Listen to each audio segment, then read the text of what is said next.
Hello friends, आप देख रहे हैं आपका चैनल शेयर बाजार विद आयुष। और दोस्तों बात करेंगे इस वीडियो में हम बाजार के ऊपर।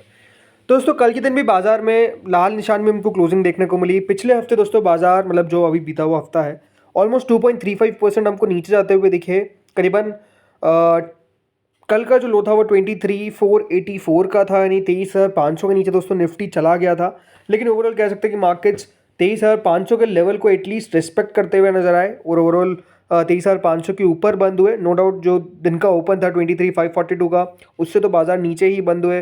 और जो प्रीवियस क्लोज था राइट, वहाँ से भी अगर आप देखेंगे तो नीचे ही बंद होते हुए नजर, क्योंकि 23,559 का प्रीवियस क्लोज था। बट ओवरऑल जिस तरीके से तो निफ्टी पिछले एक महीने में गिरता हुआ नजर आया राइट, बाजार में कह सकते हैं इतना बड़ा सेल ऑफ हमने पहले देखा नहीं था। कि हर दिन बाजार में आपको लाल निशान देखने को मिल रहा है, हर दिन बाजार में गिरावट देखने को मिल रही है। मार्केट्स पहले भी गिरते थे लेकिन दोस्तों जो गिरावट आती थी वो आकर चली जाती थी। इस बार ऐसा हुआ है कि दोस्तों जो गिरावट है वो आकर जा नहीं रही है, बल्कि वो गिरावट जो है वो बेसिकली हमको बढ़ती हुई दिख रही है। और हर ऊपरी लेवल्स पर आप कह सकते हैं कि जो सेलिंग प्रेशर है वो हावी हो रहा है। जैसे कि यहाँ पर सेलिंग प्रेशर आया, फिर यहाँ पर वापस आया, तो बाजार जो है वो अपने सपोर्ट लेवल्स को भी बेसिकली ब्रेक करते हुए नजर आ रहे हैं। ये हमने लगातार देखा। अब ये बहुत कम बार दोस्तों हम देखते हैं कि अमेरिकन मार्केट्स पिछले एक महीने में ऑलमोस्ट 4-5% चलते हुए नजर आए, तो हमारे बाजार 6-7% गिरते हुए नजर आए राइट। अगर हमारे बाजार को देखा जाए तो दोस्तों हमारे बाजार एक समय पे अमेरिकन मार्केट से काफ़ी बढ़िया कर रहे थे, हाई लगा रहे थे, अमेरिकन मार्केट्स कंसोलिडेट कर रहे थे, बट स्टिल हमारे बाजार बढ़िया कर रहे थे। लेकिन अगर अभी आप देखेंगे तो चीज़ें नो डाउट आपको थोड़ी सी चेंज होती हुई नजर आई है, डायनामिक्स चेंज होते हुए नजर आए। इस डायनामिक्स चेंज होने के पीछे का बड़ा वजह क्या था कि दोस्तों लगातार जो एफ है वो बिकवाली कर रहे थे। कल भी दोस्तों डेटा निकल कर आया जिसमें एफ के द्वारा करीबन 1850 करोड़ रुपीज़ जो है वो सेल किए गए। लगातार एफ ने दोस्तों सेलिंग करी है। हाँ, कल के दिन फिर दोस्तों जो डी है वो बायर्स देखने को मिले, करीबन 2500 करोड़ के आसपास की बाइंग जो है वो हमको डी की तरफ से देखने को मिली। लगातार मार्केट्स में दोस्तों एक बात बन चुकी है कि क्योंकि एफ लगातार बेचते हुए नजर आ रहे हैं, इसलिए हमारे मार्केट जो है वो चल नहीं रहे। अब देखा जाए तो दोस्तों एक हद तक ये बात सही भी नजर आती है कि एफ जो है वो हमारे यहाँ से पैसा निकाल कर अब दूसरे देशों में लगाते हुए नजर आ रहे हैं। और जो एक देश जहाँ पर पैसा जा रहा था वो था दोस्तों कौन सा, चाइना। लेकिन आज दोस्तों एक इंटरेस्टिंग रिपोर्ट निकल कर आती है किसकी, CLSA की, और उन्होंने अपनी स्ट्रैटेजी बताई। और स्ट्रैटेजी कुछ इस तरीके से थी कि दोस्तों CLSA ने जो इंडिया का एलोकेशन है उसको बेसिकली 20% ओवरवेट कर दिया और पोटेंशियल फॉरेन इन्फ्लोज, और बेसिकली जो चाइना के अंदर दोस्तों उनकी बाइंग हो रही थी उसको उन्होंने कहा है कि हम अब कट करते हुए नजर आएंगे, क्योंकि डोनाल्ड ट्रंप जो है वो बेसिकली अमेरिका के राष्ट्रपति बनने वाले हैं। यानी ओवरऑल आप समझ सकते हैं कि हुआ क्या है। हुआ ये है कि दोस्तों चाइना के अंदर जो पैसा जा रहा था अब वो वापस से दोस्तों रीएलोकेट होते हुए इंडिया में आता हुआ नजर आएगा। पहले दोस्तों CLSA ने क्या किया था कि इंडिया के अंदर हो रही थी सेलिंग जो CLSA ने करी, और बाई हो रहा था चाइना। लेकिन अब दोस्तों जो स्ट्रैटेजी को बेसिकली पूरा रिवर्स कर दिया गया है और अब चाइना के अंदर बेचा जाएगा और भारत के अंदर खरीदा जाएगा। इसीलिए 20% ओवरवेट जो है वो CLSA ने किया। अब ये रिपोर्ट को थोड़ा सा हम समझते हैं। सबसे पहले तो ऐसा किया क्यों, बिकॉज दोस्तों ट्रम्प 2.0 जो है वो बेसिकली आता हुआ नजर आएगा। इसके कारण होने क्या वाला है, एक वापस से ट्रेड वॉर होने की पूरी आशंका है।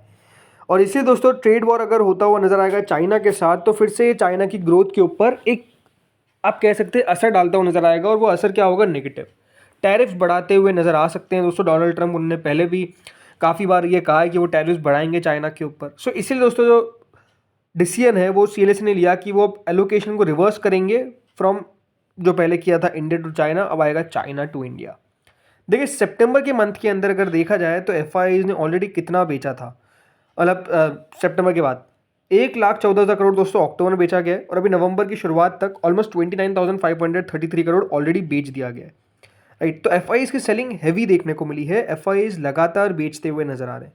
CLSA ने कहा कि जो बहुत सारे ग्लोबल इन्वेस्टर्स है वो ये देख रहे हैं कि किस तरीके से एक करेक्शन जो है वो हमको देखने को मिला है to address their under exposure to Indian equities right, क्योंकि अब उनका एक्सपोजर कम होता हुआ नजर आ रहा है। लेकिन जो चाइना का इकोनॉमिक स्ट्रगल है, कुछ डिफ्लेशनरी प्रेशर्स जो लिए गए, रियल स्टेट इन्वेस्टमेंट अभी भी काफ़ी स्लगिश दिखता है, ख़राब दिखता है, और हाई यूथ अनएम्प्लॉयमेंट है। CLSA का दोस्तों मानना है कि इंडिया अभी एक सेफ हेवन है ग्लोबल ट्रेड टेंशंस को लेकर। मतलब भारत के अंदर रहना ज़्यादा बेटर है रेदर देन कि वो चाइना में रहे। क्योंकि जो दिक्कत है वो चाइना में ज़्यादा देखने को मिल सकती है रादर देन कि इंडिया। नो डाउट भारत के अंदर भी अगर आप सिचुएशन देखेंगे तो बहुत अच्छी नहीं है, बट स्टिल बेटर है चाइना से, ये दोस्तों बेसिकली सीएलएसए का कहना है। तो आप समझ सकते हैं कि सीएलएसए जो है वो बेसिकली वापसी के बारे में बात कर रहे हैं, राइट। और अब अगर आप देखेंगे तो थोड़े बहुत अच्छे बयान आ रहे हैं, जैसे कि दोस्तों कल जो कॉमर्स मिनिस्टर है पीयूष गोयल जी, इनकी तरफ से कहा गया कि आरबीआई को रेट कट करना चाहिए, और उन्होंने काफ़ी कुछ बातें कही। उन्होंने कहा कि फूड इन्फ्लेशन को इस तरीके से नहीं देखना चाहिए कि जो अभी करंट चल रहा है कि वेजिटेबल की प्राइसेस बढ़ रही है इसलिए आप इन्फ्लेशन को बढ़ावा मान रहे हो। उन्होंने कहा कि ये पूरा सिस्टम एक गलत तरीके से बनाया गया है कि फूड इन्फ्लेशन को इन्फ्लेशन में काउंट कर लिया जाता है। फूड इन्फ्लेशन उन्होंने कहा कि ऊपर नीचे होता रहता है, एक सप्लाई डिमांड का खेल है वो। ये सब बातें देखिए उनकी तरफ से कही गई, बट ओवरऑल बात इंपॉर्टेंट क्या थी कि देखिए वो भी रेट कट के पक्ष में थे, राइट। अब हमारे यहाँ पर देखिए जो इम्पॉर्टेंट बात है वो क्या है, वो यही है कि जिस तरीके से दोस्तों कंजम्पशन आपको एक कम होता हुआ नजर आ रहा है। कंजम्पशन, ये बात ध्यान रखिएगा, सबसे इंपॉर्टेंट होता है कोई भी इकोनॉमी के लिए। अगर दोस्तों कंजम्पशन डाउन जा रहा है इसका मतलब ये है कि उस इकोनॉमी में कुछ ना कुछ तो इशू है। कंजम्पशन डाउन जाने का मतलब क्या है कि देखिए लोग जो है वो बेसिकली पैसा, राइट, जो मनी है वो स्पेंड ही नहीं कर रहे हैं। उनके पास या तो स्पेंड करने को है ही नहीं, सबसे बड़ी बात तो ये है। पैसा खर्च कैसे करेंगे अगर होगा नहीं, तो वही दोस्तों एक सबसे बड़ा पॉइंट बना हुआ है कि लोगों के पास पैसे नहीं है, लोग खर्च नहीं कर रहे हैं। कंजम्पशन का डिक्लाइन आपको देखने को मिल रहा है, क्योंकि जिस तरीके से अभी नंबर्स देखने को मिले, भले आप डाबर देखिए, आप ब्रिटानिया देखिए, आप यहाँ पर एशियन पेंट्स देखिए, मारुति देखिए, राइट, प्रॉब्लम्स हर जगह देखने को मिल रही है, हर एक इंडस्ट्री में देखने को मिल रही है, जो अपने आप में सबसे इंपॉर्टेंट बात कही गई। और इसीलिए इन्होंने कहा कि रेट कट को लेकर कुछ ना कुछ देखना पड़ेगा। सो अगर दोस्तों रेट कट होता है तो नो डाउट ये हमारे लिए एक अच्छी संकेत होगा, बिकॉज इससे होगा क्या, बेसिकली दोस्तों लोगों के पास पैसा आता हुआ नजर आएगा, तो कंजम्पशन में आपको एक इंक्रीज देखने को मिल सकता है। लेकिन अभी भी अगर आप देखेंगे दोस्तों आरबीआई गवर्नर का जो बयान निकल कर आया, आरबीआई गवर्नर भी देखिए वहाँ पे प्रेजेंट थे, राइट। तो उन्होंने कहा कि अभी भी जो उनको इंडियन इकोनॉमी दिखती है वो काफ़ी आराम से सेल कर रही है, मतलब काफ़ी अच्छे से चल रही है। वहाँ पर कोई बहुत बड़ी दिक्कत जो है वो उनको देखने को नहीं मिल रही है, और ये हम कह सकते हैं कि देखिए उनकी तरह कहा गया। बट अगेन देखिए यहाँ पर जो इंपॉर्टेंट बात है कि जो यूनियन मिनिस्टर पीयूष गोयल जी ने कहा था कि रेट कट होनी चाहिए, उस पे दोस्तों कह सकते हैं आरबीआई गवर्नर ने अपना रिप्लाई नहीं दिया। और ओवरऑल ठीक है, रिप्लाई ना ही देते, वो यही आपको पता था और यही उन्होंने किया भी सही, राइट। तो उसमें कोई बहुत बड़ी बात नहीं है। लेकिन नो डाउट जो इस बार दिसंबर के अंदर दोस्तों मीटिंग होती हुई नजर आएगी, उसमें एक बहुत इंपॉर्टेंट यहाँ पर पॉइंट होने वाला है कि कमेंट्री क्या रहती है। बिकॉज ये एक्सपेक्टेशंस दोस्तों अब है कि जो रेट कट है वो बेसिकली इस साल तो नहीं होगा, राइट। फेब के पॉलिसी रेट में भी, पॉलिसी जब वहाँ पे फैसला आएगा तब भी देखिए एक्सपेक्टेशन है कि रेट कट ना हो, क्योंकि जिस तरीके से इस बार इन्फ्लेशन का डेटा निकल कर आया वो 6% से ऊपर निकल गया। एक्सपेक्टेशन है कि फरवरी के बाद दोस्तों जो इन्फ्लेशन है वो बेसिकली मॉडरेट होता हुआ नजर आएगा, तो उससे चीज़ें संभल सकती है। बट अगेन हमको देखना होगा कि कितनी चीज़ें संभल पाती है, ये बड़ी बात है। बाकी देखिए गिरावट के अंदर कुछ ना कुछ फ़ायदा तो देखिए यहाँ पर उठाएंगे कौन, म्यूचुअल फंड्स। तो बिल्कुल दोस्तों इस बार हुआ क्या है कि अक्टूबर के महीने में म्यूचुअल फंड्स ने बेसिकली काफ़ी खरीदारी करी है। अब देखिए डीआईआईज खरीद रहे, मतलब ओवरऑल म्यूचुअल फंड्स खरीद रहे हैं, राइट। तो एफआईआईज ने ज़रूर बेचा है, लेकिन डीआईआईज ने खरीदा है, और म्यूचुअल फंड्स ने बेसिकली यहाँ पर काफ़ी पैसा जो है वो डाला है अक्टूबर के मंथ में। ऑलमोस्ट दोस्तों 45,000 करोड़ की म्यूचुअल फंड ने परचेस करी है इन टॉप 15 निफ्टी स्टॉक्स। इसके अंदर दोस्तों एमएनएम ने सबसे बड़ा एक्विजिशन जो है वो एमएनएम में आया है। इसके बाद HDFC bank, axis, ICICI, SBI ने भी यहाँ पर एसबीआई में भी इन्वेस्टमेंट हुआ है। म्यूचुअल फंड्स ने ऑलमोस्ट दोस्तों 6,840 करोड़ के एमएनएम शेयर्स खरीदे हैं। वहीं एचडीएफसी में 5,756 करोड़ का इन्फ्लो देखने को मिला है। एक्सिस और आईसीआईसीआई बैंक में भी ऑलमोस्ट 4,000 करोड़ और 3,900 करोड़ के आसपास का आपको यहाँ पर इन्फ्लो देखने को मिलेगा। वहीं एसबीआई में 3,100 करोड़ के आसपास का इन्फ्लो देखने को मिला है, ये साफ नज़र आता है। ये स्टॉक्स आप देख सकते हैं जिसमें दोस्तों खरीदारी देखने को मिली है। देखिए नाम कौन कौन से हैं। एसबीआई के बाद बजाज ऑटो, एल&टी, जोमेटो, इंडसन, टीसीएस, एचयूएल, मारुति, भारती एयरटेल, अंबुजा, आइशर मोटर्स। तो खरीदारी तो डेफिनेटली दोस्तों होती हुई नज़र आ रही है इस गिरावट के अंदर, किसके द्वारा, म्यूचुअल फंड्स के द्वारा। इसके अलावा दोस्तों मूडीज ने भी एक रिपोर्ट निकाली हमारी इकोनॉमिक ग्रोथ और मोमेंटम अमिड इन्फ्लेशन चैलेंजेस पे। तो उन्होंने साफ साफ कहा, जो इंपॉर्टेंट लाइन है, कि इंडिया जो है वो अभी स्वीट स्पॉट में है। मतलब उन्होंने कहा कि अभी भारत में कोई दिक्कत इस एज सच देखने को नहीं मिल रही। उनका मानना है कि जो इंडिया की इकोनॉमी है वो एक्सपीरियंस कर रही है रोबस्ट ग्रोथ, और प्रोजेक्ट है कि ऑलमोस्ट 7.2% हिट किया इन 2024, driven by strong consumer spending and investment.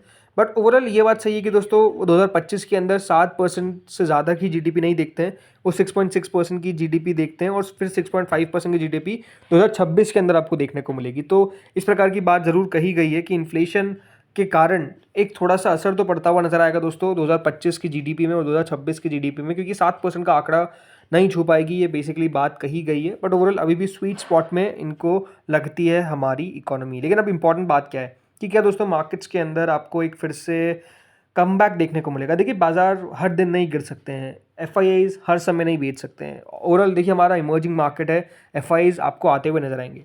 हाँ कुछ कंसर्न्स है, आई थिंक उसको एड्रेस करना ज़रूरी है, राइट। सबसे बड़ा कंसर्न तो यही है कि दोस्तों अभी भारत के अंदर अगर आप देखेंगे सबसे बड़ी चीज़ क्या है, टैक्सेशन, राइट। मेरे हिसाब से टैक्सेशन क्योंकि बढ़ चुका है हमारे यहाँ पर, आपको पता ही है, राइट। तो वो अपने आप में एक इशू है जो आई थिंक एफआईआईज को हो सकता है कि परेशान कर रहा हो, राइट। टैक्सेशन के ऊपर सरकार को सोचना चाहिए। हमको लगा था कि देखिए एसटीसीजी एलटीसीजी बढ़ाने से बाजार को कोई फर्क नहीं पड़ा, बट ओवरऑल देखिए बहुत सारी चीज़ें हैं जिसका असर जो है वो बेसिकली दोस्तों पड़ता हुआ नजर आता है, राइट।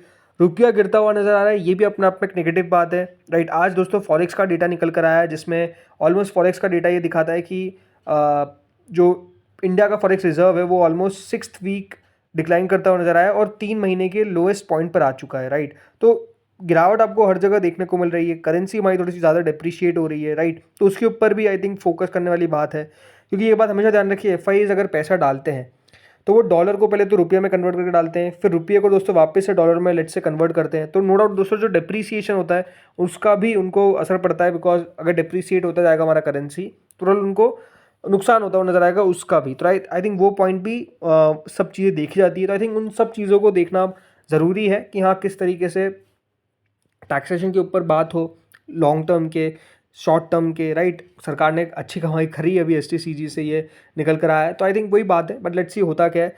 बट मेरे आपसे देखिए मार्केट्स में हो सकता है कि देखिए अगले हफ्ते एक आपको रिवर्सल देखने को मिले। रिवर्सल इन द सेंस ऐसा नहीं कि बाजार नए हाई लगा देंगे, बट आई थिंक गिरावट हमारे बाजार में काफ़ी अच्छी खासी हो चुकी है। 23,500 आई थिंक एक ऐसा लेवल है जिसको बाजार हो सकता है कि रेस्पेक्ट करे। और अब एग्जैक्ट लेवल अगर मैं कहूँ तो 23,484 एक ऐसा लेवल है जिसको बाजार आई थिंक रेस्पेक्ट करना चाहिए। तो लेट्स सी देखते हैं होता क्या है मंडे से। तो दोस्तों इस वीडियो में इतना ही था, होपफुली वीडियो आपको बढ़िया लगा होगा। आपका क्या मानना है सीएलएसए की रिपोर्ट पर बताया कमेंट सेक्शन में। इस वीडियो में इतना ही था। Thank you friends watching this video.